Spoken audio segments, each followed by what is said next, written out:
வீட்டுக்குள்ள போறாங்க. அவங்க அம்மா என்ன ஸ்மெல் உன் மேல, நீ நைட் எல்லாம் வீட்டுக்கு வராம குடிச்சிட்டு ஊர் சுத்துறையான்னு அடிக்கிறாங்க. ஹீரோயின் அம்மா வேறான்னு ஓடுறாங்க. இன்வெஸ்டர் ஹீரோட்ட நான் இன்வெஸ்ட் பண்ண உன்ட்ட ஒரு ஸ்டார் பிளேயரோட கான்ட்ராக்ட் இருக்கணும்னு சொல்றாரு. ஹீரோ இந்த வீக்குள்ள ஷீஹானோட கான்ட்ராக்ட் கிடைச்சிரும்னு சொல்றாரு. ரீஷின் உன்னோட தம்பி தானே இன்வெஸ்டர் கேட்கறாரு.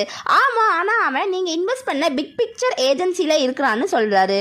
இன்வெஸ்டர் ஆனா கான்ட்ராக்டை ரினியூ பண்ண போறான்னு கேள்விப்பட்டேன்னு சொல்றாரு. அப்போ தம்பி யாருக்கு கான்ட்ராக்ட் கொடுக்குறான்னு பார்க்கலான்னு சொல்றாரு. இந்த பக்கம் தம்பியும் செகண்ட் லீடும் ஒன்னா இருக்கிற பிக்சர் எல்லாம் மேனேஜர் காட்டி நீ கேர்ஃபுல்லா இருக்கணும்னு சொல்றாரு.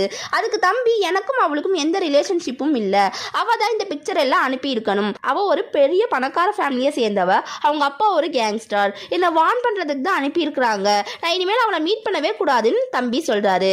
இந்த போட்டோவை எல்லாம் அழிச்சிருங்கன்னு போறாரு. அப்ப மேனேஜர் நீ எப்போ கான்ட்ராக்டை ரினியூ பண்ணுவேன்னு கேட்கறாரு.